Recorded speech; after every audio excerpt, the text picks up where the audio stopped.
Assalamualaikum warahmatullahi wabarakatuh. Perkenalkan, nama saya Fatra Ningsi Ahyani dengan NIM 13142220. Di sini saya akan menjelaskan perilaku kelompok dalam organisasi.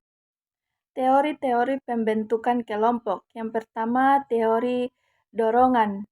Yang kedua, teori identitas. Yang ketiga, teori pemilihan rasional. Yang keempat, teori kontrol sosial. Yang kelima, teori identitas kolektif. Yang keenam, teori pendorong kognitif. Bentuk-bentuk kelompok. Ada berbagai bentuk kelompok yang bisa ditemui berbagai konteks sosial.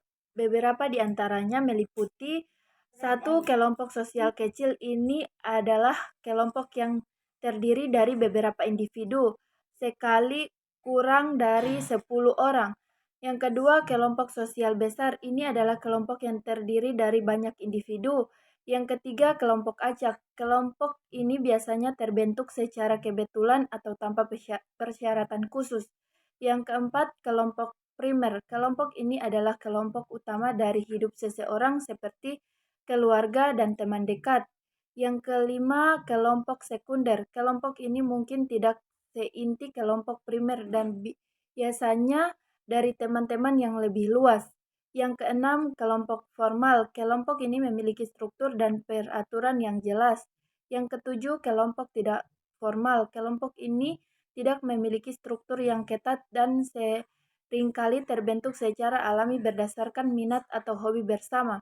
Yang ke-8, kelompok relevansi.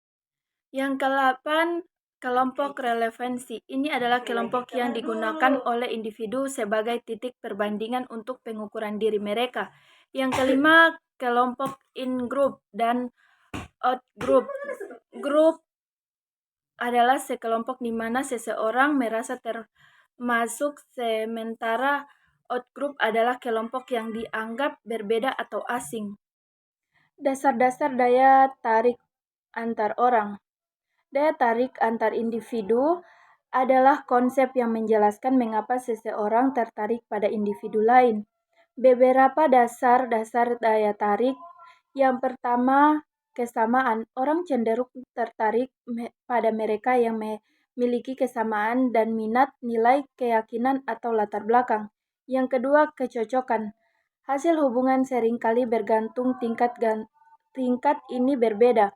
Kecocokan antara dua individu termasuk komplit dalam kepribadian dan minat. Yang ketiga, ketertarikan fisik. Daya tarik fisik dan penampilan seringkali menjadi faktor awal dalam menarik seseorang kepada individu. Yang keempat, komunikasi yang baik. Kemampuan berkomunikasi dengan baik dan saling memahami merupakan faktor penting dalam daya tarik interpersonal.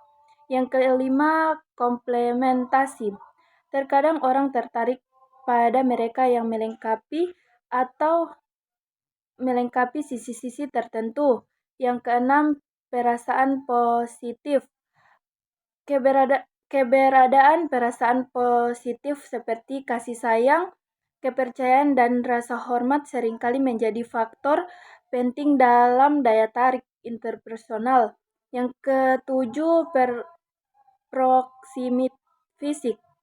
Orang yang sering berinteraksi atau berada dalam jarak fisik yang dekat dengan individu lain cenderung memiliki lebih banyak kesempatan untuk mengembangkan daya tarik. Yang ke-8, karakteristik sosial dan ekonomi.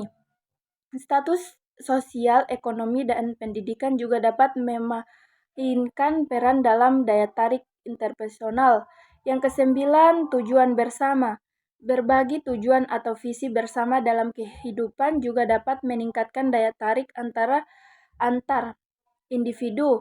Yang terakhir, konteks sosial. Faktor-faktor seperti budaya, norma sosial, dan tekanan sosial juga dapat mempengaruhi daya tarik interpersonal.